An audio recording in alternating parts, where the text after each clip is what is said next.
Hello, today is July 21st, 2014. We're meeting today with Mr. Helmuth Froeschle at his home in Lakewood, Colorado. My name is Brad Hoops. I'm the interviewer for the Northern Colorado Veterans History Project. Welcome, Helmuth, and thanks for sitting down today to tell your story. My pleasure. Let's start out, if we could. Tell us a little bit about yourself, your date of birth, where you're born, a little bit about your family. Well, I was born in Hazen, North Dakota on April 17th, 1919. Hazen was only 6 years old when I was born.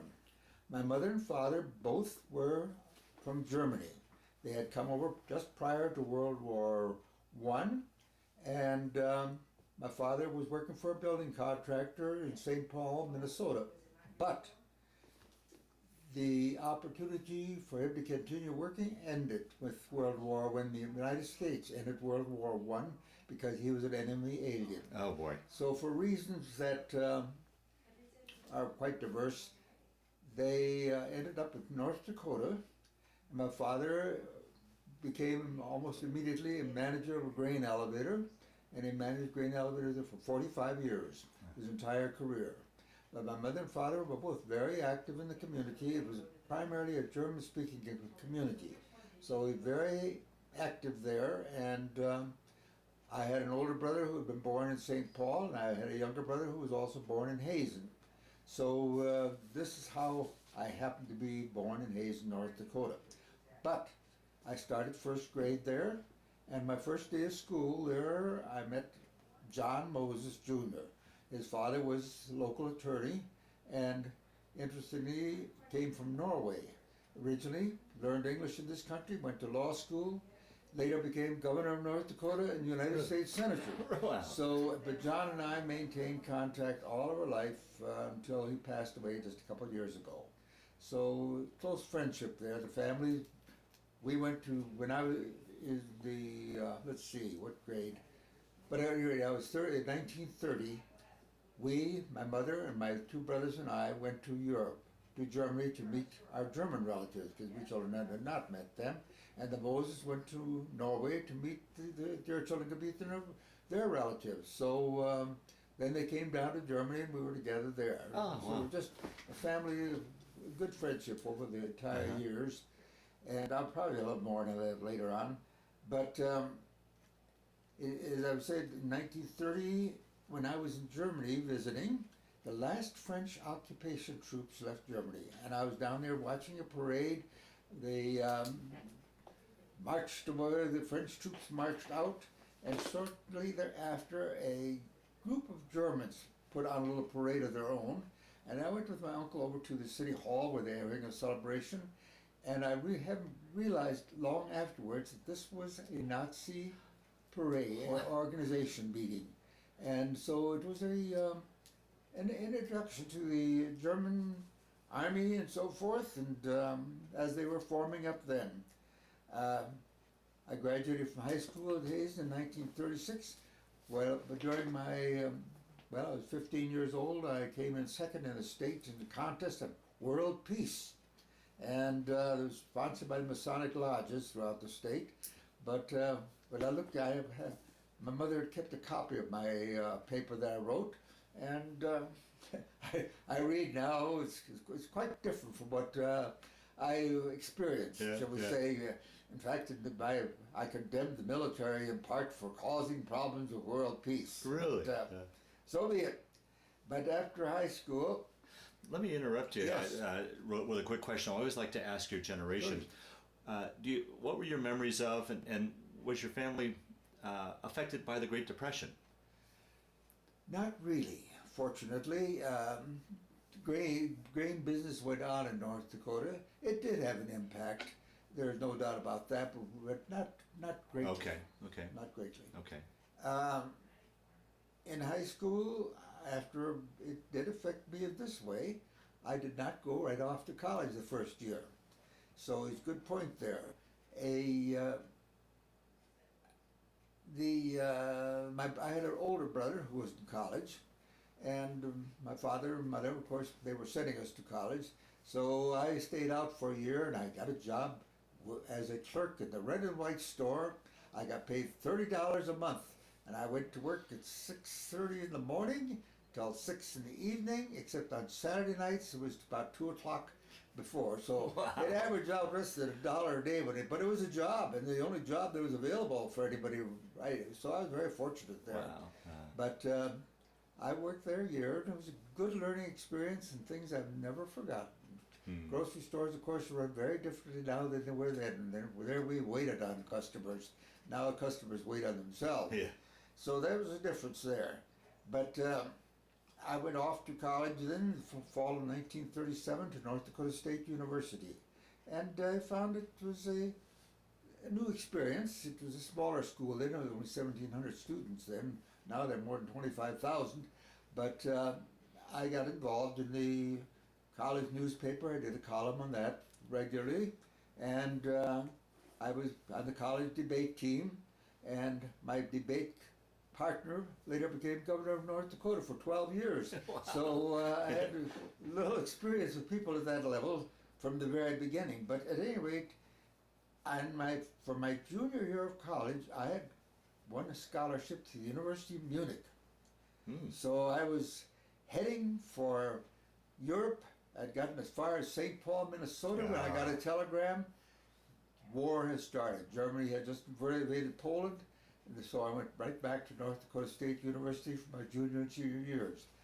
I had been involved in the speech and drama department there at the university, and I became very much involved. In fact, looking back at my records, I was in 14 different plays. Not that I ever had a leading part, but I was employed then by the speech department, the head of the speech department, and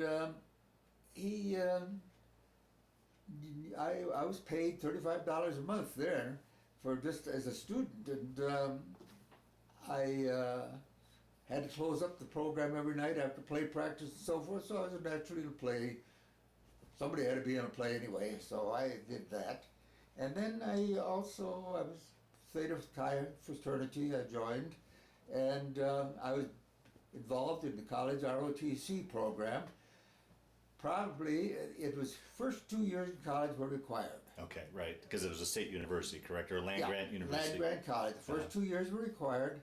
The next 2 years, we got $7 a quarter to continue in ROTC, so naturally, for $7 a quarter, I continued. And it also provided us with uniforms for the military ball and for all the other college facilities. We had dress blue uniforms, the same thing that the Army had, so that was my dress uniform. In fact, over there you'll see a picture of myself, my wife-to-be, but Louise and I met, she was a blind date in my junior year, and fraternity brothers of mine and sorority sisters of hers decided we'd get along well together, and so I said, well, if she wants me to go to the sorority party, she's going to have to call me. So I have always been able to hold that over her head. She called me for our first date. Of course, she reminds me that for the next date, I offered her my fraternity pin. So things were moving along in my mind pretty fast. But she was a local girl. Interestingly enough, her heritage went back to pre-revolutionary days. Her father was a doctor in Fargo, as were two of her uncles. Her grandfather had come to Dakota Territory so it was a long string American to a first generation American. But it seems to have worked out all right for 69 years now, so we can't complain. But I was then offered, I graduated, scheduled to graduate in 1941, and the head of speech department there said, go on to the University of Wisconsin and come back this fall, and I have a job for you in the department as a graduate student assistant, and as soon as you get your master's degree, I have a faculty position for you. Wow. So I was slated. What was your undergraduate degree in? Speech and drama. Okay. Yeah. Okay. What they call it some other thing, but that's what it all is. And so I was destined to come back. So I went off to the University of Wisconsin. And while I was at the University of Wisconsin, I received a message, you're going to be called to active duty. So that changed my plans in a hurry. I didn't go back to the department that fall because I was called to active duty. My orders read October 31st, 1941. Active duty for 1 year. So Now, during this time, was the wind of war? Was it war on the horizon? Could you feel it in the no, country? really, we were very naive. Real, yeah. We really were very naive.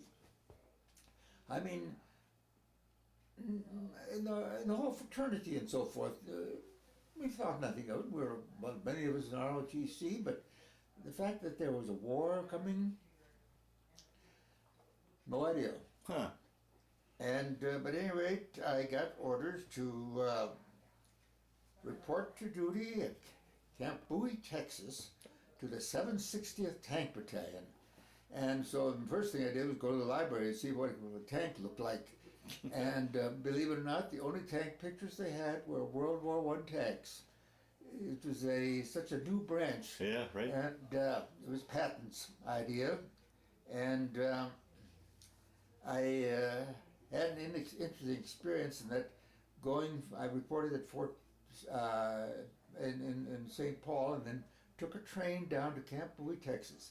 And I changed trains in the St. Louis area, and there was half of the car empty, so I seated myself there, and somebody came along and tapped me on the shoulder and said, "Can't you read?" I said, "Why?"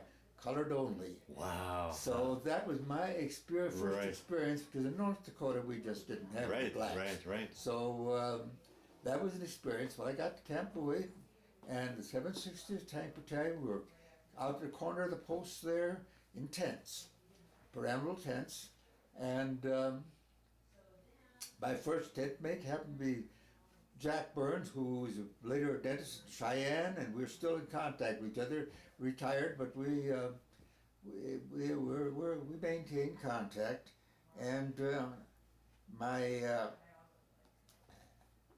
first assignment was as transportation officer in the battalion, and I remember the sergeant I had, the first one, he said, "Now, Lieutenant, you just do what I tell you to do, and you'll get along all right." Well, after a week, I found out I could do it. I was ahead of him after 1 week, but we became good friends. And then they were sent off to tank maintenance school at Fort Knox, Kentucky, and I learned tank maintenance. At that time, our tanks had radial engines in them, airplane engines, and so that was the school. An interesting thing, one of the classmates of mine was a young Harley Davidson, and he had a new brand of motorcycle, a test with a direct drive rather than chain drive. And I don't think I've seen one yet with a direct drive since then. But he had that one. We all admired his motorcycle. But I went there, and then I came after graduation from there. I had a short leave to go back to North Dakota, to see my family and see Louise, and back to Texas.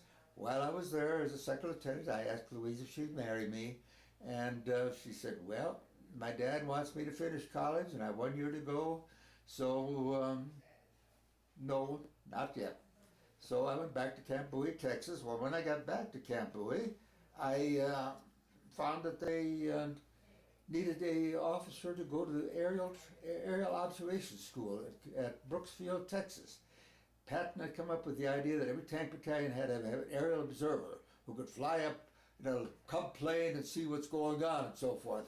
So I was sent to this aerial observation school, and we took pictures in AT-6. We'd lean over the side of the plane, and with a big 50-pound camera to take pictures, and we were all strapped together, so if when the camera fell, we went with it. But it was a interesting program. My younger brother was at Kelly Field at the same time as in aviation training. So this Brooksfield experience was an interesting experience, and I got regular wings, Air Force wings, and they had a hole in the middle of a round circle there for observation. I won't say what I thought they must have been called, that hole, but I wore those wings with great pride when I got back. And then from Benning, we received orders to go to Fort Benning, Georgia. Now, I'm sorry to interrupt you here, but prior to that, had you ever been up in an airplane before? Oh, yes. Oh, okay. Interesting enough, when you asked that, I was up in the plane that Lindbergh had flown. They had a sister plane like that flew up, and my father was a great believer in aviation. And so the whole family went flying in one of those planes, and and then also tri-motor plane. My father and sister, we all get a ride in a tri-motor plane. And these were planes that would come and sit on a small field, and you went up in them. My father never missed a flight when the plane came to town, except the time he found out he was going to do parachute jumping. And my mother heard about that. And she said, "No, you're not. You have 3 sons. You're not doing jumping out of a plane in a parachute." So that ended my dad's career along that time. But my dad was very adventuresome. Wow. My dad, we always went on summer vacations to someplace interesting. And my father and mother were great believers that we should get out to see things that were going on in the world. Wow. And so we Which did was that. very uncommon during that time Yes, it period. was. Very I mean, uncommon. People usually just stayed around the farm or the. No, that's home. right. And we went to, as I said, we went to Europe in Yeah. 1930. My father drove us all the way to New York, and my father was adventuresome. Yeah. That's wow. Yeah. let's face it. He came to the United States Yeah. at age 19, and he had been raised in an orphanage in Germany. His father wow. died when he was a child, 4 years old, and it was a different concept of orphanages. But for people, my grandmother had 3 sons, and she had no way of taking care of them. So they went to this home. In the summer times, they'd come and stay with some relatives in Germany. And my father then ended up working in a hotel where his mother was managing, and that's where he met my mother, who lived just a few stores down the street. So that's where they met. And father came to this country, and 2 years later my mother came. Wow. Getting back though to the story,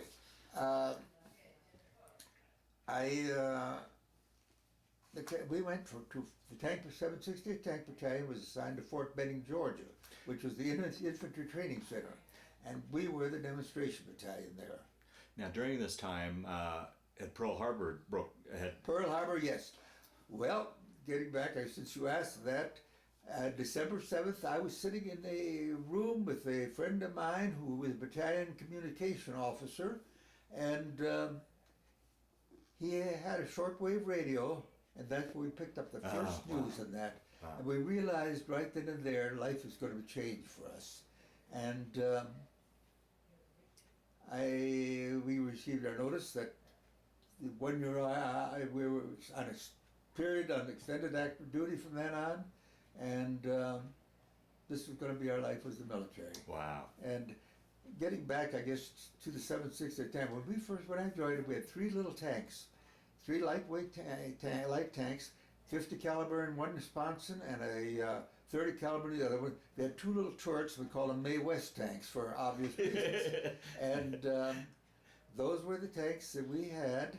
And eventually we got some medium tanks that had a tank 75 millimeter gun in the sponson, and you could only traverse at 18 degrees, and so the tank had to move.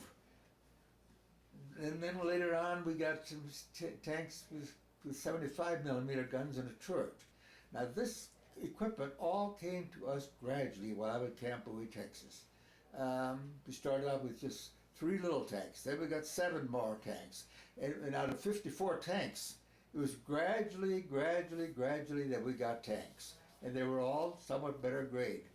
Getting back to how primitive things were when we first got there, we used trucks to pretend they were tanks. We'd go out at night with maneuver, we were using trucks. For communications, we used semaphore flags for communications until we got other equipment. It's hard to believe now that things were that primitive at that stage of our military history. Well, that's why I'm always amazed when I interview someone of your age and generation.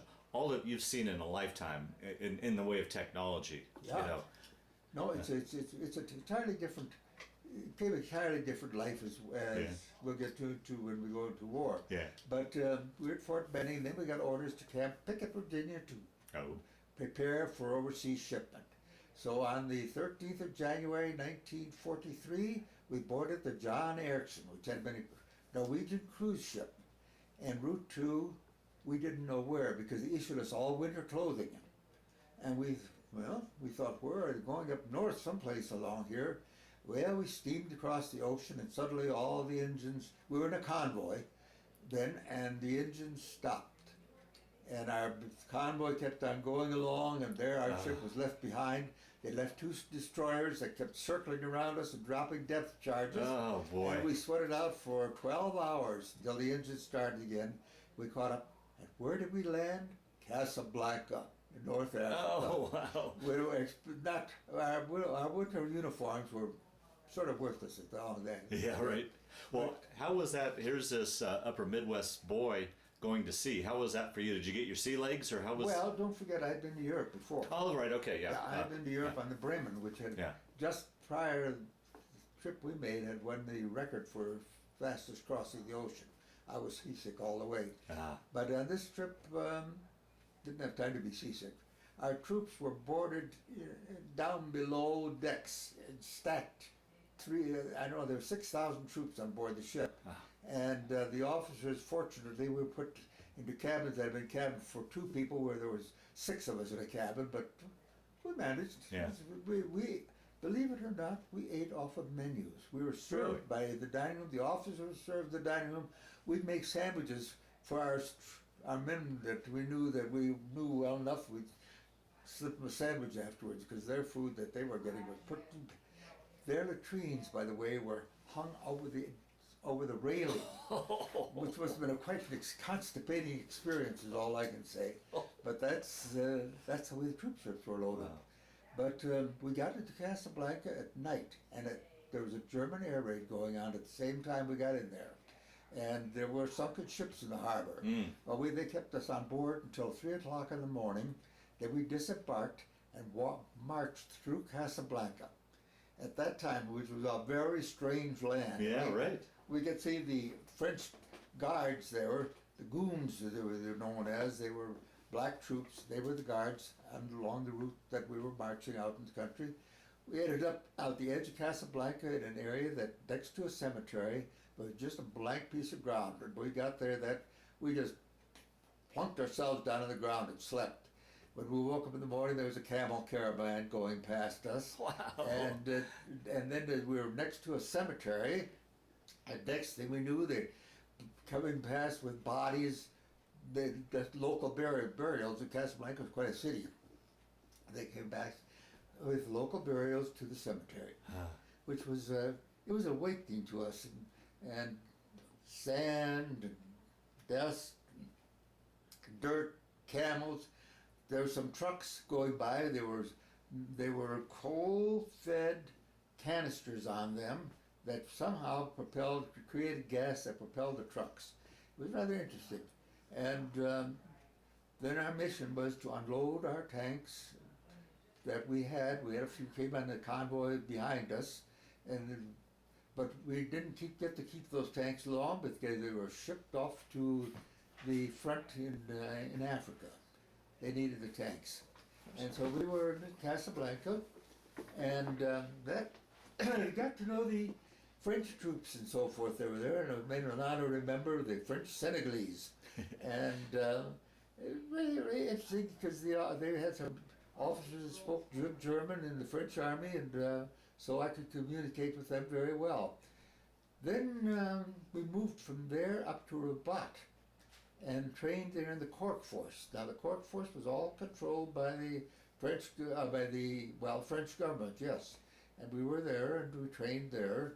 And one of the things we had to do there, paid camouflage nets for our tanks. And then we had big strips I was officer in charge of the project. By that time I had been promoted to captain. I was promoted to first lieutenant in Fort Benning and captain in North Africa, shortly after we got there. But my project was having to cut these long rolls of canvas into 2-inch wide strips. We strung them up, and then we painted them. Oh, it's hard to believe. We went through for something that was really a worthless project, but the idea was this: we were going to have these camouflage nets later on. But then we went to Port Leone. We were bivouacked there in a beautiful area, right close, 10 miles from the ocean. And We were there during the rest of the war in North Africa. Our mission was to guard the Spanish-Moroccan border because the thought was that the Germans might come across the from Europe and invade, try invading the African sector from the background. Mm-hmm. So from there we went to Algiers. We boarded tanks. By this time we had our full complement of tanks, and we shipped them, and by train and by road in every way possible from Port Leone area to Algiers. We loaded them on landing ship tanks. Now these tanks were down below, and they were all cabled down and so forth, except that they got out of the water and some of them broke loose from the cables, and that was a real risky proposition to get down there and recable them. So, but we got across the ocean, into the ocean, I say the Mediterranean, and we landed just north of Naples. This is not a combat landing. Naples had been taken by the time we got there. And so we got there north of Naples, and our first couple of weeks there, our job was policing Naples. And it was kind of interesting and a bit precarious because they throw things from top of buildings down on our troops and so forth. The tanks were rather secure, but it was a matter of the Germans, there were a lot of them still loyal to the Germans in Naples area. And I remember we captured in the post office in Naples, the flags, German flags galore. And a lot of the fellows shipped them back home. I regret that I didn't ship one back home, but I did get a beautiful saber that I shipped back home that we found the Germans had a lot of sabers there. So that went home. I don't know where it is now, but at any rate, then we prepared for combat in Italy. We headed to combat at the area that's called the German Winter Line. And it was, our first attack was on Mount Portia, then on Mount Trocchio, and then of course Cassino was the next thing. And we were involved very much in the attack on Cassino. We had tanks in town and locked in town. The Germans battered the hell out of them. And we made one attack with the 4th Indian Division, one of our companies did, and they built a trail back from somewhere in the countryside back at the monastery, Cassino, and we got tanks back up there. Of course, the Germans were there, and they could get out there and put landmines under the tracks of our tanks, and we lost 18 tanks altogether in that area. It was a real mess, but we got out of there, and though I said 18, I mean it was 14, but we got out of there, and we were down below with. Then the Americans decided to bomb the monastery at Cassino. Flight of 500 planes came over. Boy, that must have been a sight. It was a sight, but not only that, but they dropped bombs all over us too. Oh, right, yeah. And I can still see myself, Lieutenant Fish and I were in forward CP there because we were getting ready to attack with our tanks. And bombs just rained down all around us. And we were not, the building we were in, when I say it was a shell of a building, the edge of it got hit, but right in front of us, like 13 British troops were killed. Oh. And I remember Fish and I went down to try to help get the bodies together. And I remember this Australian chaplain saying to us, "Don't worry, they won't know the difference," because we were trying to match a head with the body and so forth.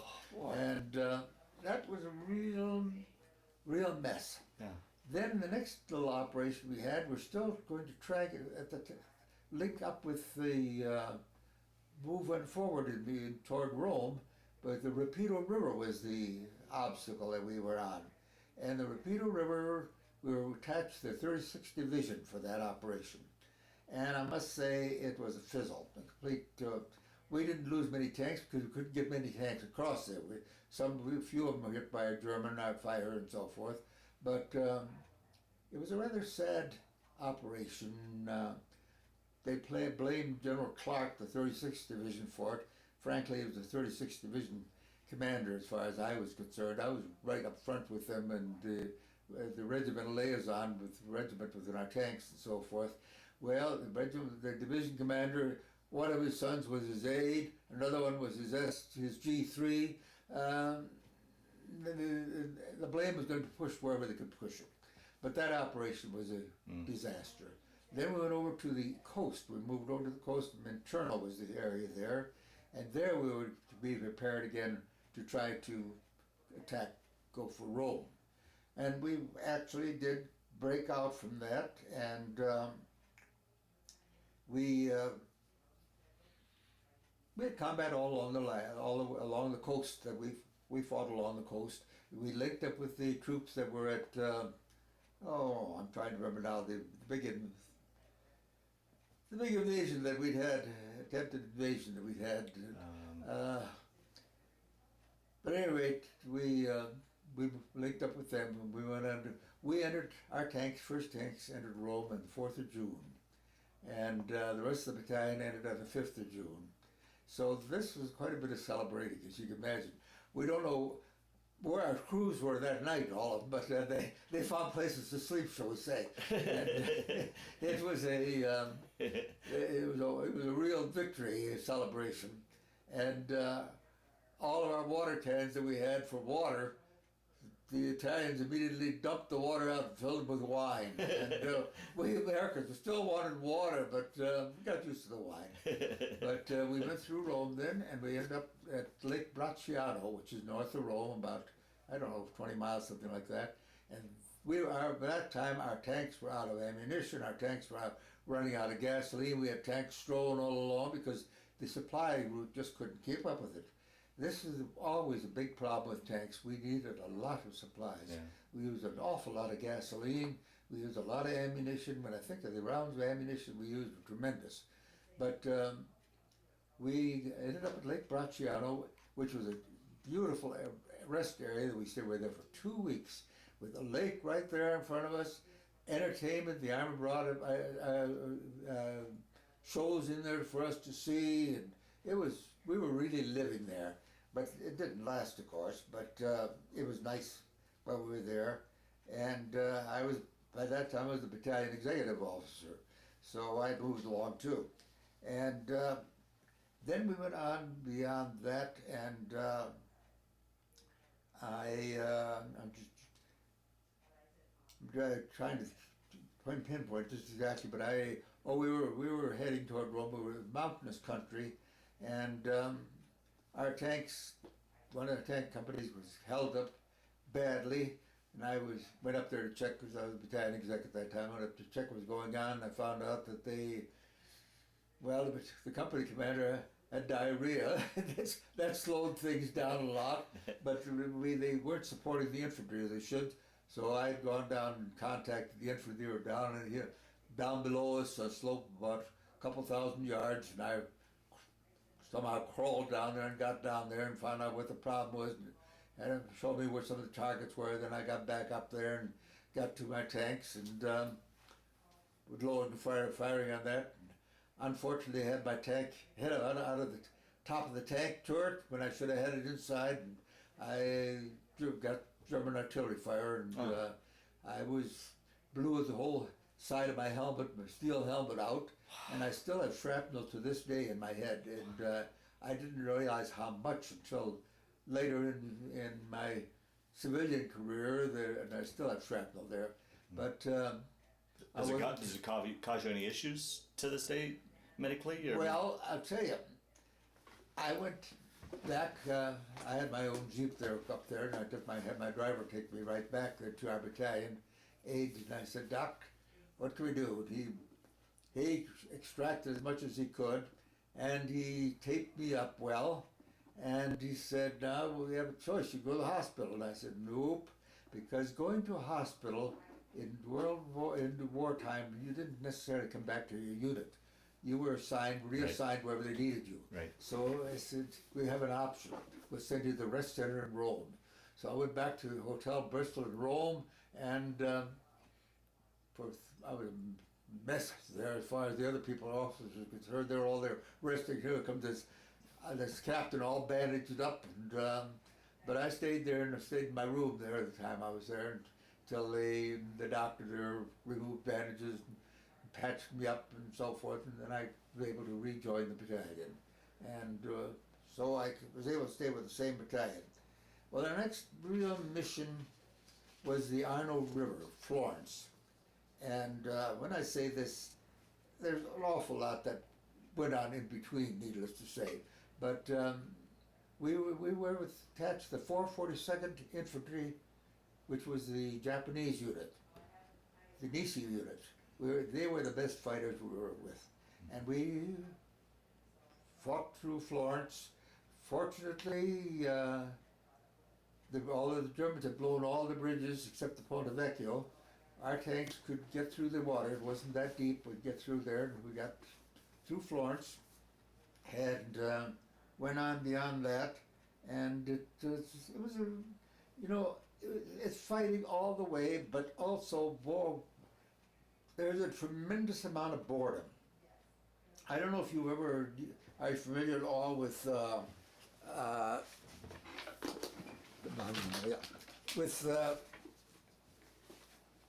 Mud Mountain Bill Malden's cartoons. He was a cartoonist in World War II.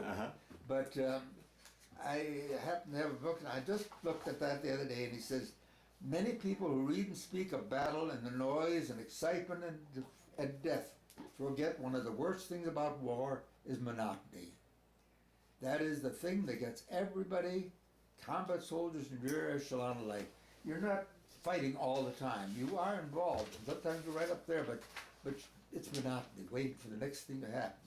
But anyway. But what's it like, though? I mean, I'm a person that, and like many that'll probably view this film, remotely have no idea what it's like to be in battle. What goes through a person's mind when you're in? I mean, you were just shot at by a German artillery piece. I mean, I can't imagine what it's like to be in the thick of battle. And what you really, let's say, you're oblivious to a lot of that. Really, you really are, because that's what you're there for. And you just keep on going, and you lose this person, you lose that person, but you just keep going, and may get you next, may not. But it is sort of a sensation that you look at it all as if, well, I'm still around. They didn't get me yet, and so you think you kind of get a little concerned what's going to come up next, but that's your job. Wow. That's your job. Wow. But after we crossed after through Florence, we got up really to some mountains there, and we even dismounted our tankers and fought as infantry. And because we couldn't get our tanks up in some of these mountain spots, and there were Germans up there, so our choice was to dismount and fight as infantry. Wow. And we did get some tanks up on top of Mount Granby, I remember. And then when we were moved next to the coast, we couldn't get the tanks down. They were left there. We turned them over. Some British troops were coming in from our flanks, so we turned them over to our British troops because we couldn't get our tanks back down. But while they were up there, to keep them supplied, and our troops, we got mules. And we got some Italian mule skinners, and we used them to carry water, ammunition, and so forth up to a tank for our troops up there. We couldn't supply with tanks with anything, but we could at least feed the troops and give them water. But that was, it was quite an experience up there. I remember trying to get as far as I could with the Jeep one day, and well, the Germans could see me from distance. There was no doubt about that. Because Bologna was on beyond, not too far beyond that with Bologna, but. I thought, well, let's see how far I can get with my Jeep, but I didn't get very far. And then the next big operation that I was very much personally involved in was over on the coast, and we called it the Cinquale Canal, the 92nd Division. I don't know if you're familiar with the 92nd Division. There are two black divisions in World War II. The 91st went to England and then on to Europe. The 92nd came to Italy. And the question was, how would they do in combat? So we were involved in their test to find out how they would react in combat. And this was a canal. I have pictures and so forth in the whole operation here, but we had reconnoitered, so we could get out through that canal, and the canal was only about chest deep, so tanks could go through there. And the idea was that we would carry infantry at the back of our tanks over there, and some infantry would just plain have to wade through the water. We got on the other side, the Germans were there, and up the coast, La Spezia was up the coast, and they had some big coastal artillery guns that laid fire down on us, and we really had it was a mess. It was a real mess, and well, the infantry had a task force headquarters, the 92nd Infantry Division, and for some reason, next thing I knew, I was exec of that task force. I had my tank across the road, ready to exploit the operation if we could keep on going, and we didn't keep on going, and it was a sad operation, and that the troops, the black troops, just didn't respond. We'd send they'd attack, they'd fall back right away. I got to the point where I even called artillery fire down just very close to us to keep, because the Germans were right there, and to keep them from getting us, I had to call artillery fire down. And one little incident was the German aid man carrying his aid flag came down, walking down the road, and he came up and I spoke German to him, and he wanted to know if we'd keep fire off of him if he were to evacuate some of the German troops that were injured and so forth. And I said, as long as we can see you, we will not fire on you. He had coming along with him was a German infantryman with his rifle, and the infantryman said, I'm not going back. And he told me, I'm not going back. And the aid man got very disturbed, this German deserting like that. He said, your family will hear about this back in Germany. I told the fellow, don't worry, we'll evacuate to our side. And but in this operation, we lost 22 tanks. The Air Corps flew 308 sorties, dropped 123 tons of bombs, fired 1,400,000 rounds of 50 caliber, and lost 5 aircraft. All of this to try to help support the 92nd make some sort of advantage. Wow. But it didn't work. I ended up getting the Silver Star out of the operation because I ended up being the last man there. Everything had deserted on me, and even I don't know what happened to the few white officers that were there. They were gone too, and sadly enough, the black troops there threw their weapons away and went back on the other side.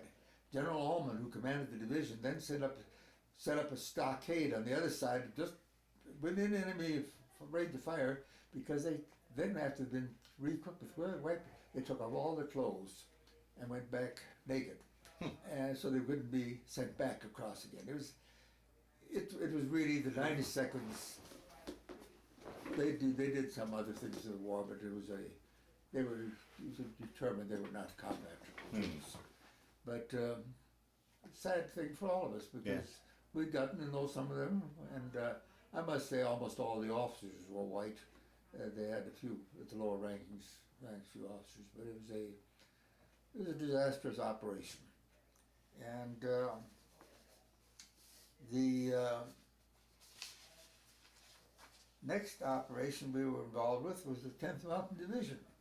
We supported them on an operation. We couldn't get our tanks up, but we could support with fire with the hillside and so forth. So we had a nice, pleasant experience at 10th Mountain Division. A fraternity brother of mine and roommate of mine, a fraternity, had come overseas with 10th Mountain Division, and I found out he was there. I called.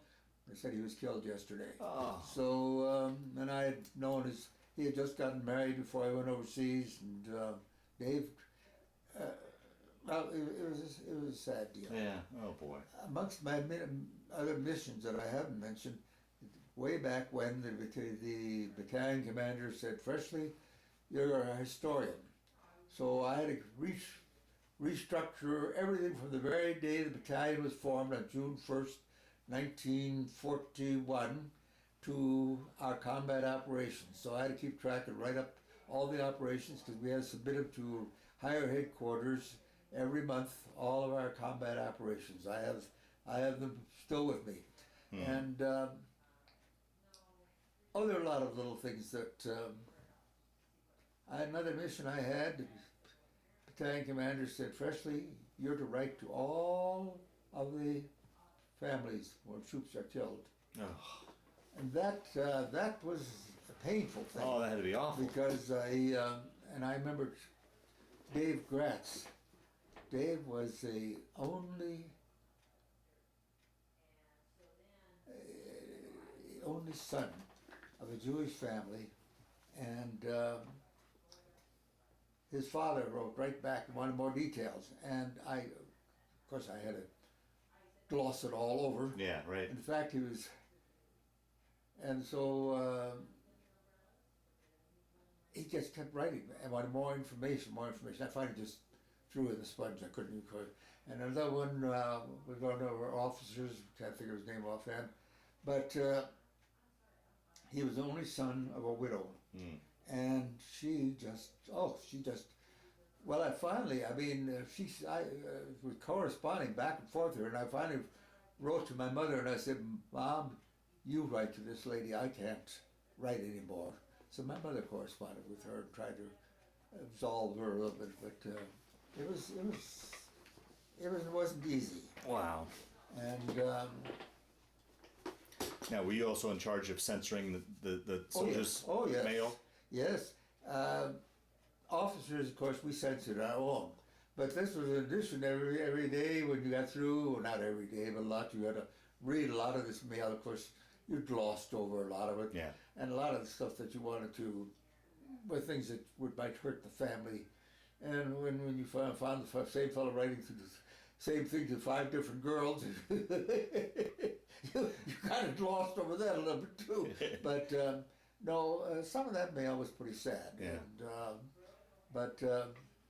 I found that just recently, in one of the drawers right down here, when the girls were going through things, my mother had saved my letters. Oh, wow. And so last week, we sat here reading my mother's letters, and you couldn't say much. Yeah, during right. them. Right. When we had to eat, you talk about that, and you'd say things you wanted them to send to you, just something to keep mail flowing is the whole thing there. And it was but the censoring the mail was no fun, nothing. It was something you just had to do when you were too darn tired to do anything else. You ended up censoring mail. But and our troops were pretty prolific in their writing, because when they had nothing else to do, they'd write letters. And so that's the way it went. But our battalion, we ended up then, troops up in Genoa at the end of the war. Oh, one of the prize things in Genoa, we thought we captured a submarine. And the submarine was there. The German crew all was standing on deck. Our tanks came up there, and then glub, glub, glub, glub, glub, the submarine sank. So we didn't actually capture the submarine. Oh, they scuttled it? They scuttled it. Uh-huh. Yep, they scuttled it. So we didn't have any submarines. We thought, boy, here's a real capture. But Yeah.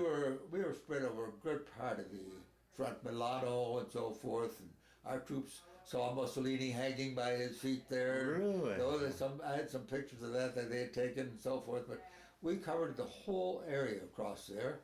And then we moved back to Modena to guard German prisoners, and they were evacuating German prisoners up through,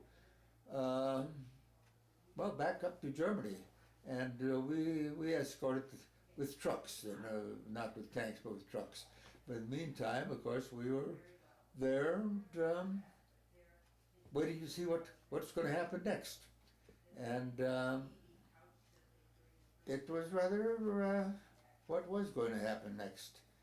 And interesting enough, the war ended at that stage of game in Europe. So that solved our problem. Except that, you know, here you had troops that I had been with from the day I came on active duty. I was commanding the battalion at the end of the war. By that time, I was commanding the battalion. Wow. I was the only officer still left, shall we say. So I'd gone from lowest second lieutenant of the battalion to battalion commander as a major.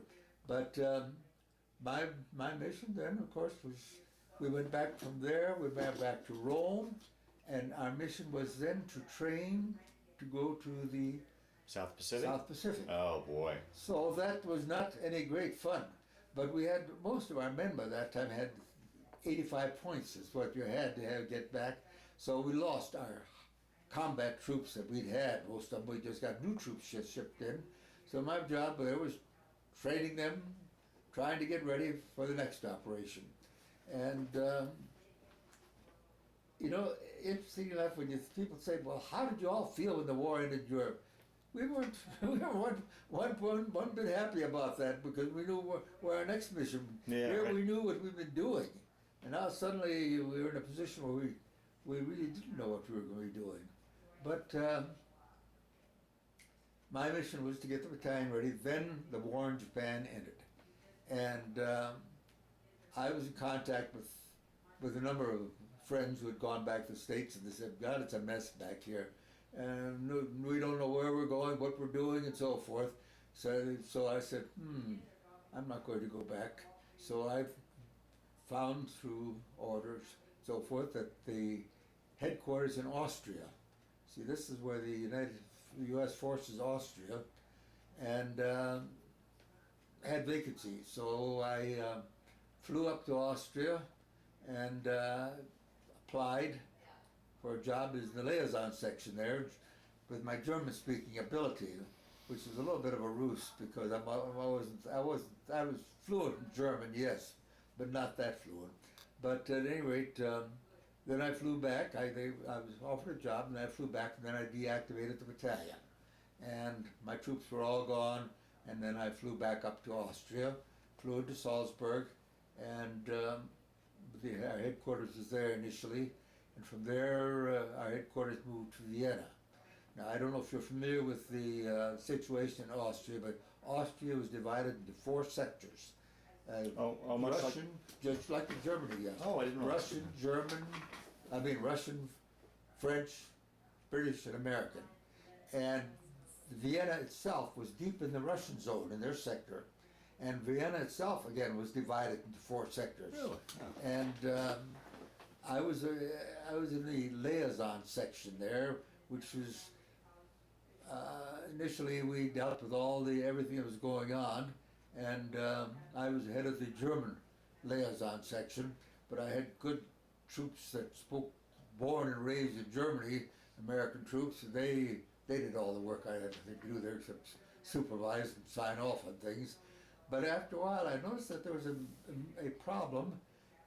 At that time, the foreign governments wanted to come back and establish their headquarters, the embassies and so forth, in Vienna, but the Austrian government could do nothing for them, and so they would come to this all liaison. So they would come there and say, what can you do for us? Well, I established then the foreign liaison section as my own section, and I got a rubber stamp that said official, and I cut everything out of it, but except the word official, and I could stamp it for gasoline, stamp it for rations, and I give it to these different embassies, and they could go back to the Americans. Then nobody asked any questions in those days. If someone said official, that was all that counted. And so it was an interesting job that I created for myself. But General Mark Clark, who was commander of the U.S. forces in Austria, learned what I was doing, and he said, you should be, I got notice from the chief of staff called me down and said, General Clark has transferred you to G2. G2 is the intelligence section. So I said, I don't want to go to G2. He said, General Clark didn't ask what you wanted to do, Major. So with that, I was transferred to the G2 section, and I operated they felt that I would be able to get information and so forth that might be valuable intelligence-wise. We were busy then capturing, getting scientists and flying them out. And the Russians, of course, controlled the whole area around us, so Right. we used light planes to fly them out. We had a corridor that we could fly planes on, and we had a road that we could use, and we had train tracks, 3 ways of communicating that were ours, and the Russians could not interfere. This was part of the universal agreement that had been made. And this was true with the French and the British. They all had that same thing. But at any rate, well, one of my officers in my section was young John Eisenhower. He was in my section, and got to know John quite well. And I've got us now into Vienna. Well, now how was it? I mean, you're right in the thick of, you're surrounded by Russians. Did you have much interaction with them? Did you feel safe? I mean, it was kind of a tense period at times. It was tense. And and also there was an international zone that all of us had access to. All these were made by agreements. And we had our big hotel, the Bristol Hotel. The Russians had the Grand Hotel. The British had the Soccer Hotel. The French, I can't remember what the name of the hotel was, but those we used for our battalion, for our officers' clubs and so forth. But no, it was not. I'll get to something like that a little bit later as we go along here. But while I was there, I also drove back to Germany to see my relatives there, because I had an aunt, and uncle, and cousins, and so forth. And while I was there, my cousin, who had been a prisoner of the United States, came back. And I met, somebody came and knocked at my aunt's, what was left of my aunt's door, and said, there's a trainload of prisoners coming. My aunt said, what should we do? Because I was there just for, I went there with loads of cigarettes and coffee, because those things I knew would be good training things. But my aunt said, let's go down to the train. So we went down the train. My cousin got off with a barracks bag, and he had all kinds of stuff with him. And he didn't know who I was. Of course, I was a major in uniform until we got to their home. And he said, oh, Helmuth! And he suddenly realized, he said, I thought all the time that here to take me back. Yeah. Oh, right. I should backtrack a little bit again. My brother, my younger brother, was at this time a prisoner of war of the Japanese. He was a pilot. He had been in Kelly Field when I was at Brooksfield, and he was shot down bombing Stuttgart, our father's hometown. And he hit some power lines with his parachute. He parachuted down, and it did cause him physical damage for the rest of his life. But he was in prisoner of war camp then. But they fared. Let's face it. It wasn't like a Japanese prison camp. The Germans did respect the Red Cross, so that worked out all right. He taught German classes.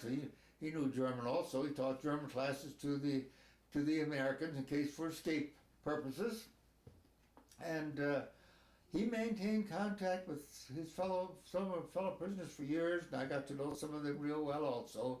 After the war was over, my brother came back, met medical school, and he maintained close contact with all kinds of prisoner of war things and flight groups. And when he died just a couple of years ago, they had a big flyover for him. And, so he was really respected for the interest he took in prisoners of war, and I was part of that. Yeah. My older brother, at the main time, going way back, he had been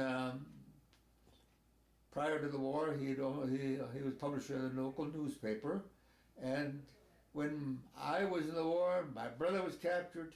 he would join the Marines.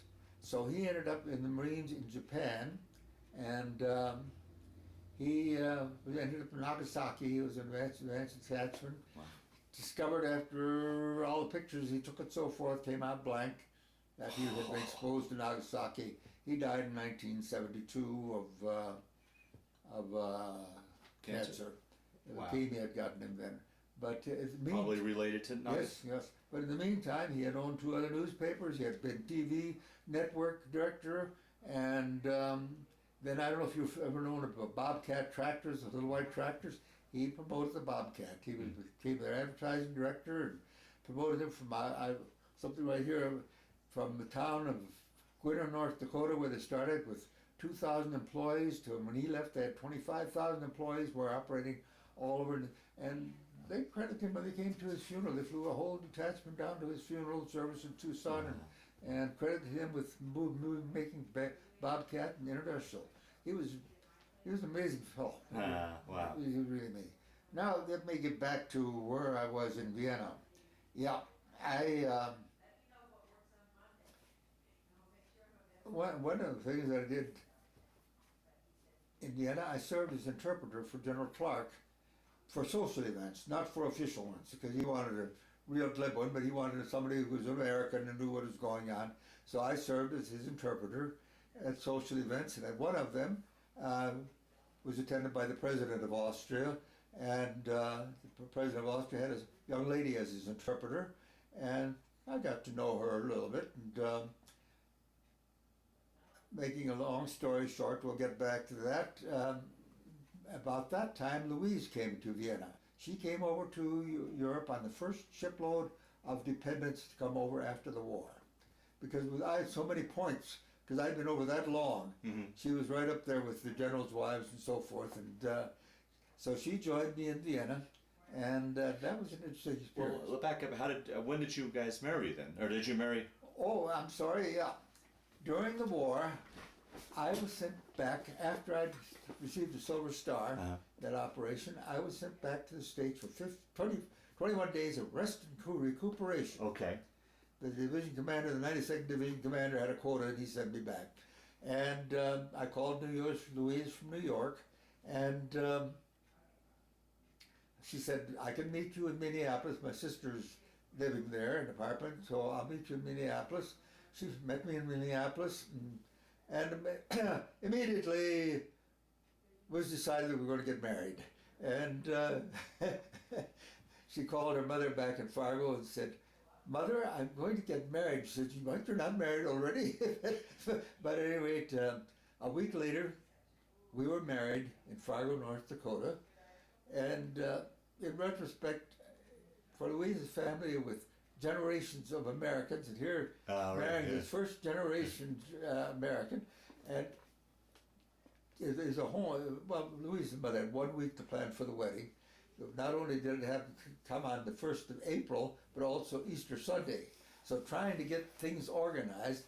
Fortunately, her father was very prominent in Fargo, and hotels opened up, and they made all kinds of arrangements. But the wedding was a home wedding, and my aunt, very German accent, came from my mother's sister who had been living in St. Paul. She came to the wedding.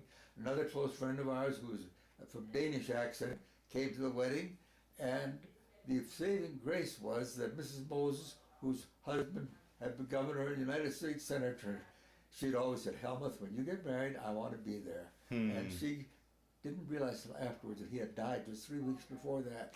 But she came to the wedding. During the war, she had sent me packages, and he had sent me letters, the governor had sent me letters and so forth. We had a close family relationship there.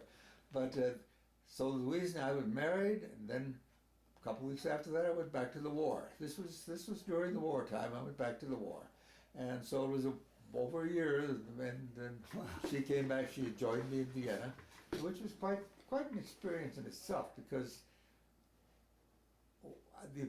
the army requisitioned homes, buildings. So I was in an apartment building they had requisitioned, and interestingly, Hitler's sister had the apartment right across the hall. Had been rented for, and Hitler's paintings were all over there.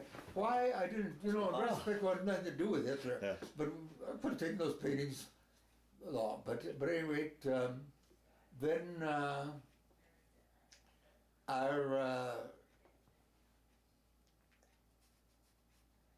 I was also went to talk. We were invited up by the president of Czechoslovakia to Prague, and I was invited along with General Clark, and I received the Czech Military Cross for the assistance that I had given the Czechs in their reestablishing their. Okay. And I don't know if you ever know Jan Masaryk. He was prime minister at that time, and he and Louise and I sat in another room and visited, and 2 years later he was found dead, fallen out of his apartment into a courtyard. The Russians, see, this was just before the Russians took over Prague, and so they put on quite a show for us. They put on the Bartered Bride, the opera Bartered Bride. We were the honorees at that, and it was quite an experience. Now that, and Louise had come over just in time for that, and so she, in retrospect, she was a major's wife, and all the other wives they were generals' wives. But one of them looked after Louise, realizing what Louise's first experience with the military. Yeah, right. And we went to a ball, and all the Czechs really put on a show for us, and so it was an experience. But going back to Vienna, we lived in this apartment building, and there were other apartment buildings in the same courtyard. And I received a call one day from inviting us over for cocktails.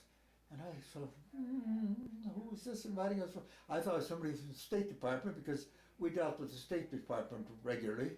But as we were going over, I looked at the address again, and my God, it was the next apartment building.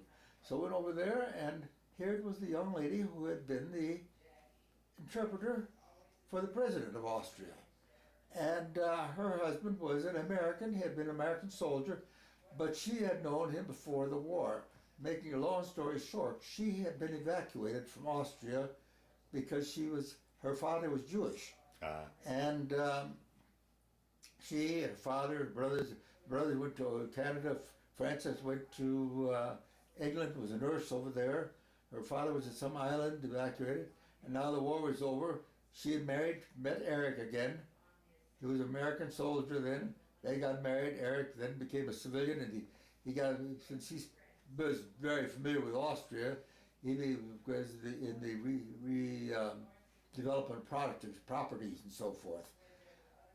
Well, making a long story even shorter, the man she'd been interpreted to was her grandfather. He was the president of Austria. And so we got along right off.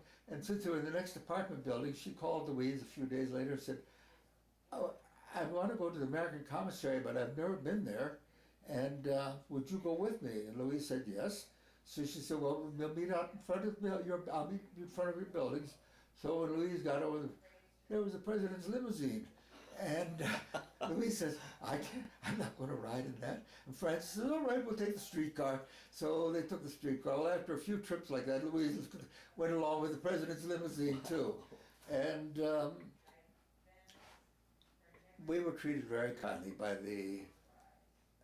then our babies were born. Mary was born there, and at the same time, Francis' baby was born. Peggy was born. Same hospitals, they were in adjacent beds of the Army 10th Station hospital beds. And then it was decided that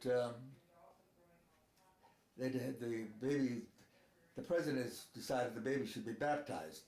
So he invited all the ambassadors from all the different countries to the White House, had a baptism there, band and everything else. And none of our children, the other two were never baptized. We could never come up with an affair like that. Yeah, right. But they were very kind to us. And then when we got Mary home, by that time we moved from the apartment to a house. But we knew nothing about babies. Their mothers had been around to look after those things. And we were completely flabbergasted. And after 3 days, we were just worn out. And Frances told her mother about that, her mother's president's daughter. She went to the hospital, got a nurse, and we had a full-time nurse living with us, and for the first time we were in Vienna, who looked after our baby for us. we would go in and see the baby. Now, you're now part of the occupation forces. Yes. I assumed after the war, after all you'd been through, you had enough points to go home. Did you extend, or what? I extended. Okay. I extended. Because from what I've heard from my friends back in the States, Oh, that's right. things Yes. were such a Yes. mess, Okay. Okay. so I extended. Okay. And we had a very interesting time in Vienna. I mean, going to the opera, and Vienna was trying to reestablish itself. Of course, we Americans, that priority and everything, we didn't have to pay to go to the opera or anything like that. We just went in our uniforms, and it was our, we were the conquerors. Yeah. While we were there with some other friends of ours who had a car, we went back to Italy. Louise and these friends of ours went back to Italy, and at that time I was able to go back to Casino, get up back and saw our tanks were still there at that time, back in the monastery, and we had an interesting time in Italy, and and then back to Vienna again, and then in 1947 I finally had orders back to the States. And by that time I'd been promoted again. And I was assigned from Vienna, Austria to Casper, Wyoming as the advisor to the Wyoming National Guard. And a little contrast between Vienna and Casper. Right. But trying to find a place to live was another thing, because this was post-war, housing was not available. I tried everything, and the Chamber of Commerce said, well, we know of one place, but they want 6 months rent in advance. And this was just after we'd spent $2,000 to buy a used Ford, because that's the only car we could get to.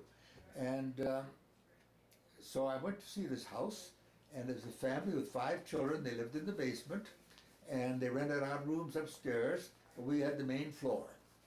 So I paid 6 months rent in advance, which was $100 a month. And so in Casper, I traveled all over the state. I had units all over the state, National Guard units. I had a wonderful sergeant who had been a captain during the war, and he was back to being a sergeant, and he was regular Army, and so he and I hit it off real well. And but another interesting thing is the family of 5 children, we maintained contact with them until, well, we're still in contact with the children. I just a letter right over there from one of the sons, and he has become a well-known international painter. And he brought to me, his last time he was here, this painting right here of the bison. He had just gotten back from Africa also, and he's done a whole series of African wildlife paintings. But he knew that I'd gone to North Dakota State, and the bison.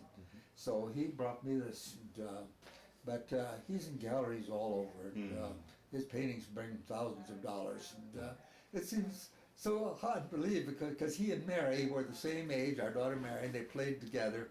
And here he was he's now this well-known painter. And just this week I had a letter from him, because his other brother died, and he found a picture that we had sent of our family to his brother back, it must have been in the, way back when, and so he thought I should have that picture back. Wow. But that's the way things go in circles, Yeah, shall we say. yeah. But now I'm back in Casper, Wyoming, traveling the whole state, and I was a lieutenant colonel then. And Now, at this point, had you decided to make the military your career then? I decided that in Vienna. Ah. I applied for a regular Army commission in Vienna and received notice. General Clark came and congratulated me on being a regular Army officer. So that changing life plans. No Yeah. more going back to North Dakota State to teach. And strangely enough, when I went back to the States right after the war, en route to Casper, I stopped at the college there and said, "You're not coming back?" And I said, "No, I'm not coming back." And it would have been a very interesting career that I would have had there, because it was a outstanding head of department who I've learned since, because somebody did a study on him, and one of the later faculty members, A.G. Arnold was the man who said, he also became the imperial potentate of the shrine in the United States. I mean, he was a man with a lot of power, but he had selected me to be his successor. And of course, that's something I didn't know, but the records all show that was his plan for Helmuth Froeschle to be head of the department someday. But on to Casper. I insisted that we do our summer training at Camp Carson. They said the adjutant general was not happy about that because he wanted the training up in Wyoming because there's revenue in having training there. And I said, nope, we're not adequate training spaces. So after I left, we had 3 years in Casper. After I left, they moved back to training in Wyoming. But from there, I went to Fort Knox, Kentucky, to the maintenance.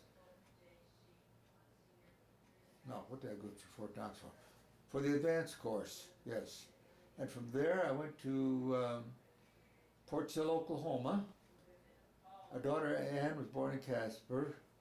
Went to Fort Sill, Oklahoma as instructor at the armor instructor at the artillery school. Daughter Sue was born in Fort Sill, Oklahoma. Fort Sill, I went to Fort Leavenworth, to Command and General Staff College. Then I had orders to Korea. Now that was sort of off to Korea when everybody through, but several others fought going to Korea. I said, well, it's part of my career. So I went to Korea. Now, what was the time period when you went to Korea? Was the war still on? Just ending. Oh, okay. It was just ending. Okay. But I commanded the Tank Battalion. I was given command of the 64th Tank Battalion, and I had that. We were on the front there and so forth. And I commanded that. And then the division, well, the war ended, and I was then moved to the armor advisor to the 1st Rock Army. So I was armor advisor to the Korean Army. Oh, wow.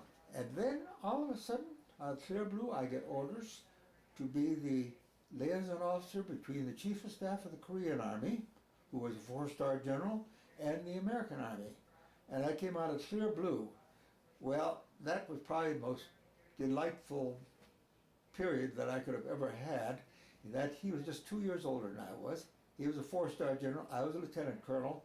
We'll see some of these things here. He and I became close friends. I mean, really.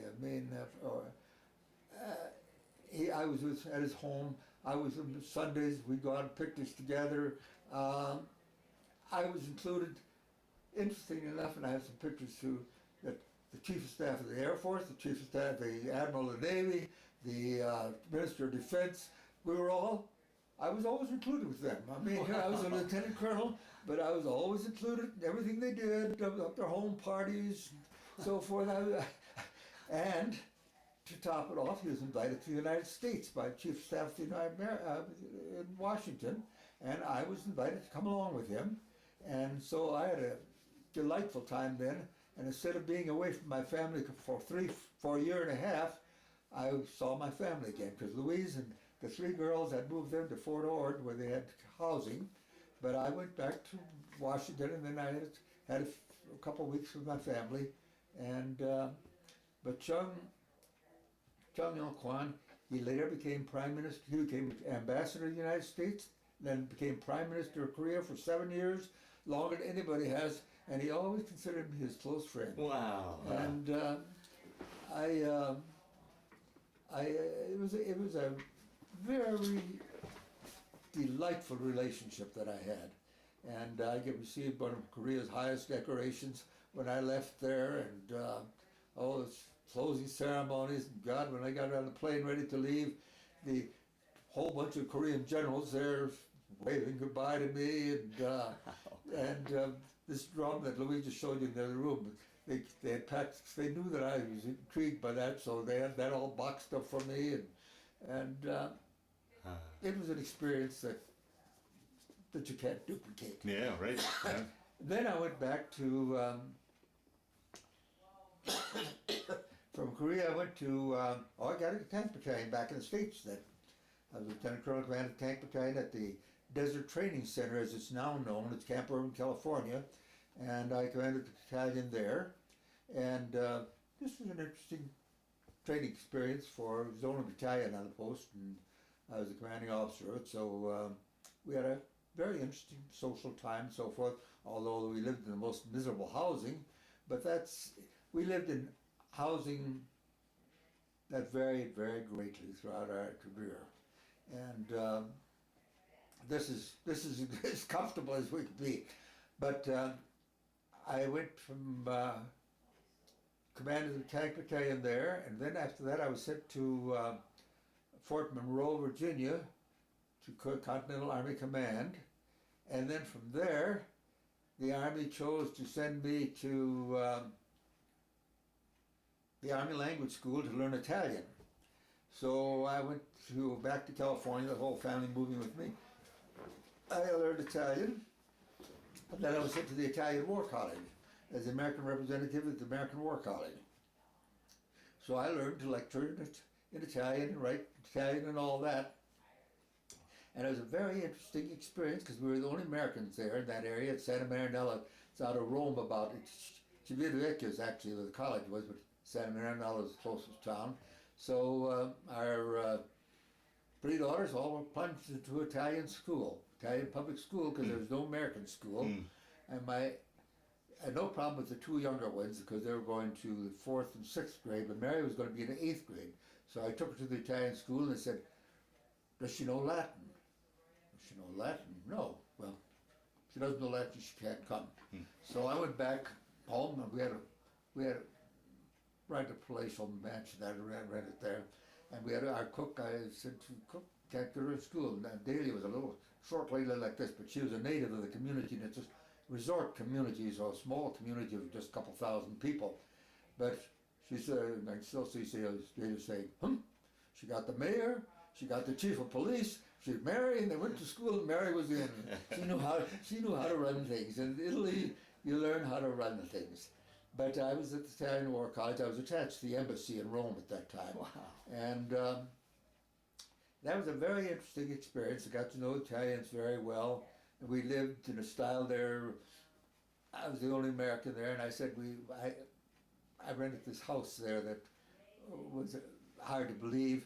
An Italian immediately attaches to you. This is typical of Italians, and trying to help you get settled and so forth. And I told him my problem was trying to find a place to live.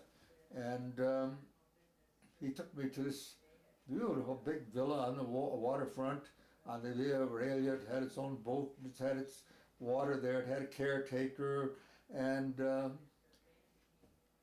I said, whoa, it's nice, but, so he said, we'll call you Signora. Signora lived in Rome, she owned the place. And I had the conversation with her. I said, how much is the rent? Oh, $100 a month. With that, I said, sold.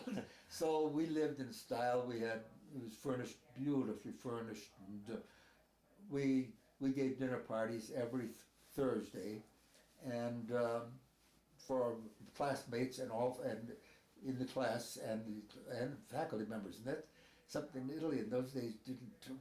Officers, upper echelon officers, and the lower echelon officers that were classmates didn't both mix, but we mixed them. And we had a delightful time there, and Louise was taken in by the officers' wives, and wow. It was just a great experience. And after the course was finished, the last part of the course, we spent 2 months traveling to different places in Italy and so forth. The officers did. Meantime, I got the family settled in Rome in an apartment there that one of the Italian officers had, and so they were in Rome while I was in traveling around. Then I was moved up to Verona. Verona was the NATO headquarters, land south for Europe, and I was in the section there, and the G3 section, the planned section, and we had a very interesting time in Verona. And in addition for that, we had vacation. by that time, of course, I had my car there, and when I say I had my car there, it had been Louise's father's car. Louise's father had died in the meantime, and her mother, for that $1, I got the car, a big Cadillac, new Cadillac that was out, just first one, the air conditioning, so forth. So the Italians called it my tank. But we traveled all over Europe that way, and went up to see my German relatives, and went over to England, and it was a really educational time for the family. And then I was promoted to colonel during that stage too, and and I went to Greece with part of the NATO, and I made a member of the Greek Expeditionary Force. They indoctrinated me into that and so forth, and they really. Now I'm back into.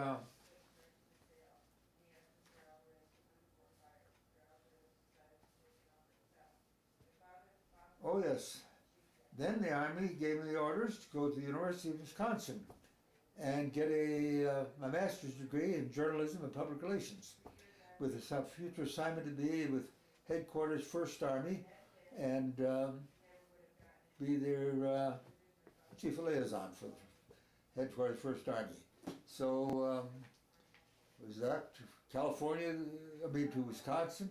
At the same time, my brother was there, a medical school. He was specializing in anesthesiology. So that's the first time that our two families could be together on all our career.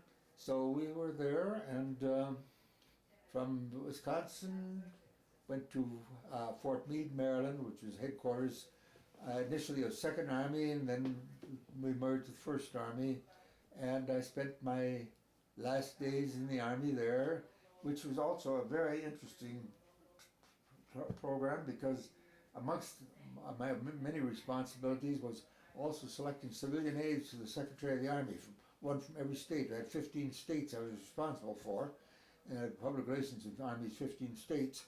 And when I got to know some Bob Lilly, for example, president of AT&T, was one of my selections, and he and I became good friends, and I had good friends in every state there as a result of that, because we'd meet every year, and I'd have a big gathering for him, and the Secretary of the Army have a gathering for from all 48 states or 50 states, and it was an interesting time there that I spent there.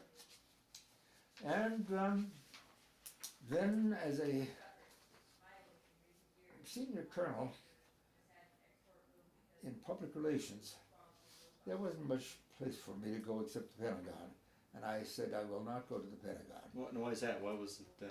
I tell you, number one, you're alienated from your family because you're living someplace around, you don't get home. And I've been used to getting home for lunch almost every day in my career. And to me, the family was more important than that. So I said, I'm going to look around about retiring. Well, at that time, I received a call from a friend of mine, who was a retired general, who was assistant to the president of a newly formed community college, Montgomery College in Maryland. And so on Friday morning, he called me. He said, would you be interested in being public relations director for this new college? And I said, yeah. He said, well, can you be over here Monday morning for an interview? I said, yeah. Well, I had no idea where the college was, but I was looking for it that weekend, Louise and I, and it was only about 20 miles from Fort Meade, but in a different sort of angle off the Beltway. And when we were looking for it, we saw the street, College Parkway. We said, well, it's got to be up this way. Well, we drove up the street, and there's a new development going in there, and homes available. And so, but some homes had already been lived in and sold, and we saw this one home that had a for sale sign, and it was a colonial home. We thought that we knew we were going to a two-story home again, because we did have beautiful quarters at Fort Meade, as being one of the senior people there, and one of those big brick quarters that you get. But anyway, we looked at the house, and found it was a real nice house. Now then we went up the street a ways over, a couple blocks, and there was the college. So I found out later on the college was out the back door of the house. I could walk right to my office in 6 minutes. But anyway, Monday morning I was there for an interview.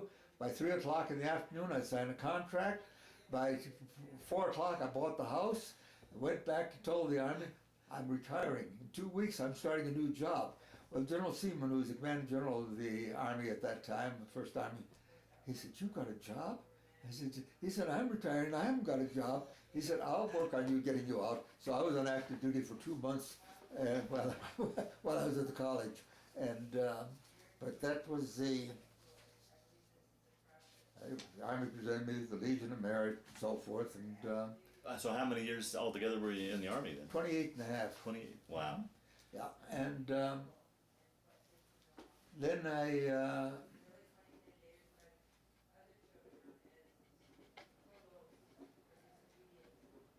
the college experience was an interesting experience, but after 10 years, I'd had it. Because my responsibilities were rather broad at the college. I was assistant to the president. I attended all the county meetings, Chamber of Commerce meetings. I presented the budget. I defended the budget. I had broad experience, but boy, it was Montgomery County at that time was probably considered one of the wealthiest counties in the nation at that time, and but I was kept on the go till 2 in the morning for the meetings and things like that. So after 10 years, I said I've had it. By that time, the daughters, Mary had finished college, Anne was senior, June was, all three were the girls were well along the way. So we moved college, from College Parkway to the house to Leisure World, Maryland, thinking that was going to be the nice place to live for the rest of our lives. Well, after 3 years there and all these old people, I was young comparatively speaking. Then I was 60 years old and I retired for good. And we did a lot of traveling. We've been to 31 countries, we've been to all 50 states. And Wow. we enjoyed traveling. And so we found this place in Arizona that we liked a lot, Green Valley, Arizona. And so we ended up spending time there. We'd go to Vail every summer. Every 1st of June we head for Vail. 1st of September we'd back to Arizona again. So we had we had an interesting time. Yeah. And after 10 years there, they were building a new retirement home there. And I thought, gee, this looks good. I was only 72, and usually you're about 80, 85. So we moved to a retirement home, and I enjoyed it there. I was very busy there. I developed several programs. And then 10 years later, after 20 years in Green Valley, our daughter said, we want you closer. So this is why we came to Lakewood, Colorado, and our daughters all bought homes down in Green Valley, Arizona, where they spent the month now. When we lived there, they said, oh, these old people. Well, now they find that they're in the old category also. They find it's very delightful. They go back and forth, all three of them on the same street, and they have a delightful time. We've been down there. They have lovely homes that they have there. And, Mary and John still have, of course, their home back in Wisconsin. Mary married our oldest daughter, went to teach in Wisconsin, married a farmer there, lives on a farm, and they have our only grandchildren. They're all 4 adopted, but they're all adopted. Mary and Sue, neither Sue or Ann have children. They just have dogs. And we're not getting up there anymore now. Traveling is not, our days of traveling are over. But Mary and John, well, Mary was here last week. And she and John are both coming down in September. And Ann and Bill, we see in Sue and Orv, we see them all the time now. Mm-hmm. So this is pretty much our life. Yeah. yeah. Oh, what a wonderful life to date. It- Fascinating life. It's been a great life. Yeah, It really has yeah. been. You know, I don't have much longer to live, but it's been a good life. Yeah, yeah. And that's the important part. When you get to know some other people that life hasn't been that good for them, Yeah. but it's been awfully good for us. Yeah, yeah. And Yeah. and Through the years, did you keep in touch with people from the 760th and oh yes, reunions and such? we had battalion reunions every 3 years. I organized battalion reunions. We'd have them someplace or other in the United States, and they were great. We had great gatherings. And then I put out a battalion newsletter. I started that in 1960, and we had a battalion newsletter all these years. Wow. Discontinued in 2003. There weren't enough left. Yeah, yeah, yeah. We discontinued the reunions because they're just the people that would come. They put in for coming. You know, when you plan a reunion with hotel reservations and all that, and then they can't come, which is understandable. Right, but at the right. same time, it puts you on a spot. Right. And we had a lot of widows coming, and that wasn't quite as much fun. But no, we had. I've glossed over some of these things, but we had battalion reunions that were great reunions. And I mentioned this one friend of mine, Ernie Mader. I mentioned him when we were at lunch. Ernie and I both ended up right in this area. And he had been the battalion mail clerk during the war, and he made sure I got all my mail. He'd come back. I have pictures. He'd come back with mail, truckloads, jeep loads stacked high. But on the way back from wherever he picked up the mail, with Naples or wherever it was, he went through some of it fine. So when he'd drive it, he'd hand me a few letters from Louise. So, but we just maintained very close contact, and, and we're very close friends. But and Ernie and I worked together on the newsletters. I would do the writing and so forth. He would do the production work and the mailing work, and he was very familiar with that kind of aspect of things, so it was great. So, no, but there's no one left. No one. In the battalion, well, the Jack Burns still up in Cheyenne, but he didn't go overseas with us. See, we cadrate all along the line. Our battalion would cadrate for another battalion to be formed. And we formed several other battalions along the line. And so a lot of our officers, for some reason or other, battalion commander Colonel Davis decided to keep me. No matter what he did, he kept me. He treated me very well. He made sure I had an orderly. I had my own jeep and driver. And this goes way back when I was not high ranking, but he made sure I was always in battalion headquarters too, and because I guess he knew I could get things done. And but they're all gone. Wow.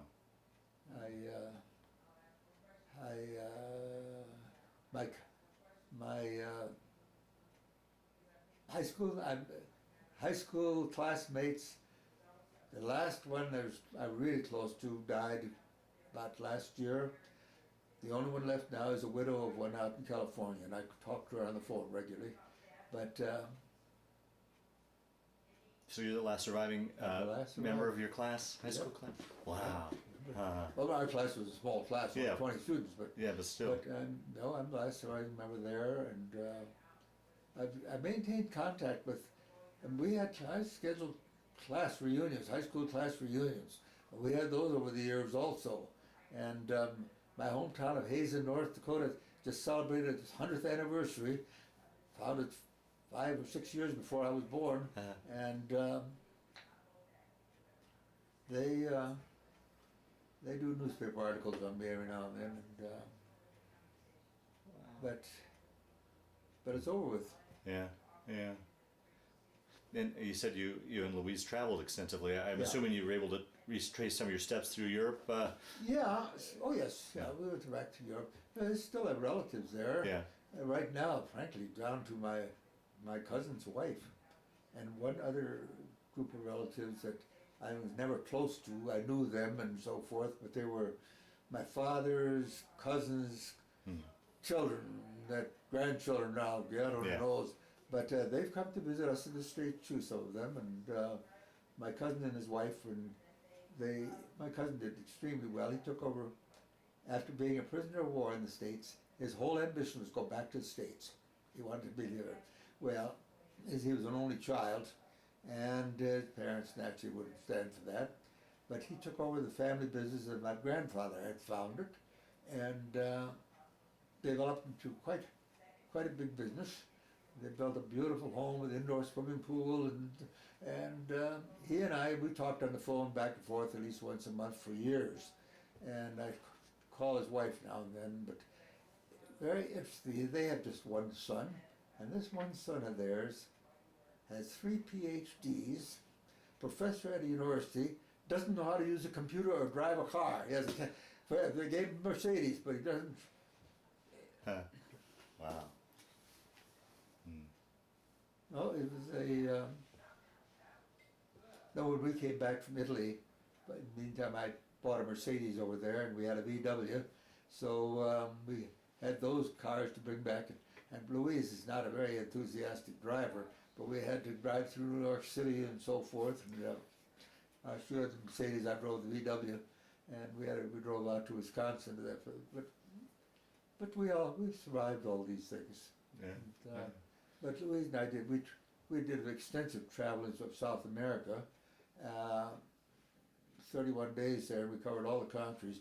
This is where, going back to shrapnel wounds, when we were in Bolivia, we were en route to Machu Picchu, and I collapsed on the bus, and they had to return back to the Bolivian hospital. So I was in a Bolivian hospital where the nurse liked her needles on the apron and gave me shots. So I was there for a week. Louise was in a hotel there nearby. But when I got back to the States, one of my nieces' husband's a neurosurgeon, and he was down in Colorado Springs at that time. And he said, I want to check this out. And so he was doing an MRI on me, Louise, and he suddenly stopped everything. He said, there's metal. And that's when he discovered that I had metal in my head. And it's still there. And I had to be careful about certain things. No. And but that's the first I knew that the metal was still inside my skull. Because over the years shaving, a little piece come out every now and then. But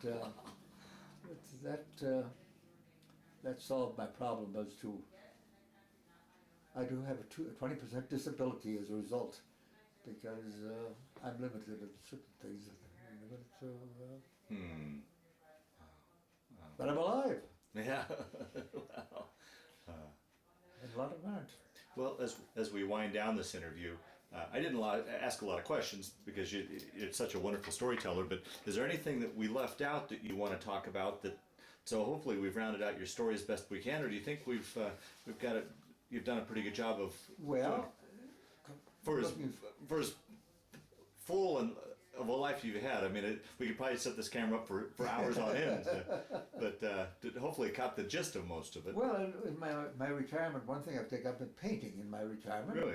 And one of my paintings, they had a national contest from the American Association of Homes and Services, and they had how many hundreds and hundreds of submissions to it, and it was for their new American Homes Association of Homes and Services in on Continental Avenue in Washington D.C. And a group of us, this was when I was in Green Valley, a group of us submitted our paintings, and mine was selected. And so Louise and I were invited to come to the dedication of the building. And I thought, now where's my painting? They said it was going to be hung. Well, we were able to wander the whole building, and I found mine is in the most prominent place for senior citizens that you can imagine. I went down this hallway, and it said restrooms, and there at the end of the hall hangs my picture. The ladies' restrooms on one side, the men's restrooms on the other side, but my pictures, everybody has to face that. So that's part of my experience. But I painted quite a few paintings and so forth. And avocation. I still do, well, I still do, this is not really painting, but it's artwork that I have my own technique for doing this, but these are greeting cards we send to people. Uh-huh. Some are good, some are bad, but it's at least it's homework done. Ah, right. Yeah, that's his book. Yeah. It finally came out. Yeah. Well, the last question I always like to ask on these interviews, it's a little different from you because you had such a long, extensive career. But how do you think those? I guess we'll zero it in on to your World War II experience. How do you think that period of time affected your life, changed your life, played a role in your life, or was it just another chapter in your long life? How would you answer that? Do you think? Well, it changed my whole career. What I would have done otherwise, coming from Hazen, North Dakota, and probably would have stayed in North Dakota for the rest of my life, teaching at the college, and so it changed my life radically. Yeah. But made it much more interesting. Yeah. Oh, And of course, World War II changed so many things. I mean, for example, my classmates, only one stayed in North Dakota. Hmm. They were dispersed all over in the military and so forth. My brothers' careers certainly were different. But when I think when my parents had to put up with this, when Oh, in yeah. retrospect, Yeah. and my mother was put in the State Speaker's Bureau, and she's head of the Red Cross in our county. And when you think, I mean, here they are with members of the family in German army, we're in this army, but my parents were just very loyal Americans Yeah. and Yeah. wanted us to be loyal. My mother lived to be 99 plus. Oh, wow. Yeah, and my father died in the 60s. Louise's father died in the 60s. Her father died in her father died in the 60s. Her mother lived to be 99, or 98. Mm-hmm. So, but radical changes. World War II changed the world as far as, and now we're in the process of the world changing again. Yeah. Right. Very radically, and I'm very concerned about what's Right. happening. Right. It's I don't think most people are aware of what's happening. They don't realize the impact it's going to have on their children's children. And I don't know if they're that concerned about it, the younger generation, what's happening what's going to happen to their children. I won't be around to see what's happening. Our daughters are all well taken care of and have lived a good life and are living a good life still. And so our life has been, as far as I'm concerned, a very successful life. Oh, wonderful, wonderful. Well, on that last statement, we'll end this interview. I want to thank you very much for sitting down to tell a wonderful story, but more importantly, I want to thank you for your service to our country. Well, thank you. Yep. Thank you.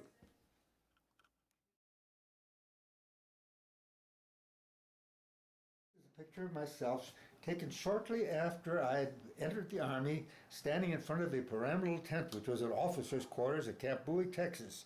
And you'll notice I'm wearing a Sam Brown belt, which was typical of the old cavalry because they carried their sabers attached to this belt. It was out of the Army shortly after World War II started that the Army no longer considered that appropriate to a uniform. This is the picture of our wedding in Louise's family's home in Fargo, North Dakota, and on April 1st, 1945, both the April Fool's Day and Easter Sunday. It was a home wedding. This picture was taken in North Africa shortly after we had landed there. It's one of the old ruins north of Casablanca, and I thought it was rather interesting to see something like that. Oh, I can imagine. A modern army now marching in, seeing old ruins like that. Wow. This is a battalion review that I'm overseeing in the Korea of the 64th Tank Battalion that I commanded there. until it was no longer in existence. This is a battalion review again, prior to the battalion being demobilized, the last review in Korea. This is a dinner at the home of General Chung, Chief of Staff of the Korean Army. At the table there at the far end is Mrs. Chung, and there's the Minister of Defense there in the picture, the Chief of Staff of the Air Force, and the Admiral, the Head Chief of the Navy.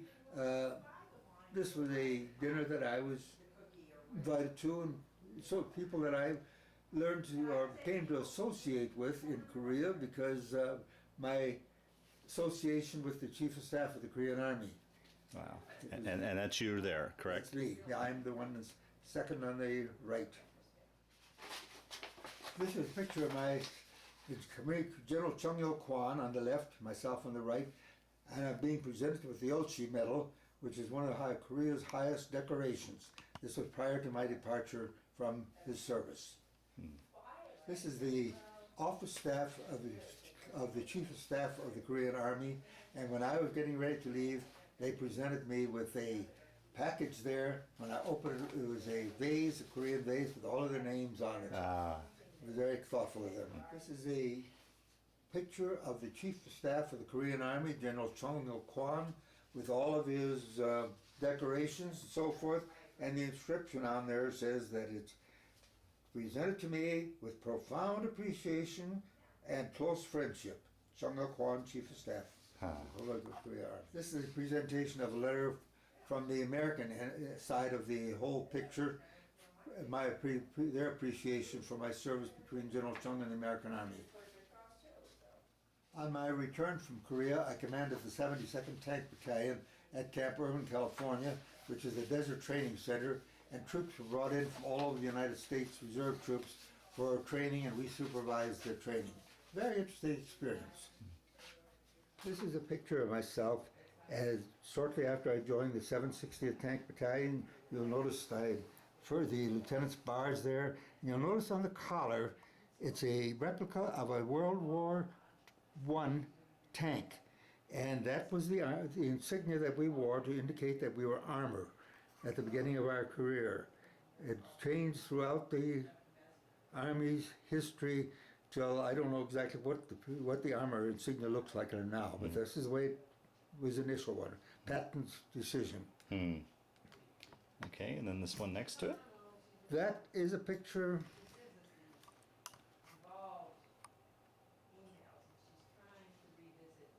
Those are my last days in the Army. I was a colonel at that time at Fort Meade, Maryland, and chief of the liaison section. That is the end, beginning and the end. Okay. The very top picture there is my initial commissioning and call to order for 1 year of active duty. Which was extended to open-ended. Yeah, and this right down here in the red certificate of retirement. That shows that when I retired. So from 1 year to 28 and a half years later. Yes. Yeah. I have this Silver Star. Is that the Silver Star? Right. Silver Star that I received in Italy. I had the Purple Heart down here. And then, of course, a beautiful Legion of Merit. And then your beautiful medal. Those are the assorted medals, which include foreign medals and so forth also. And this was the Italian War College diploma. That was sort of the recognition. And what's this beautiful little plaque down here? That's from General Chung, the Chief of Staff of the Korean Army. Oh, wow. With my personal thanks for your friendship. We just, as I said, became close friends. I have a number of pictures of him. There's another thing.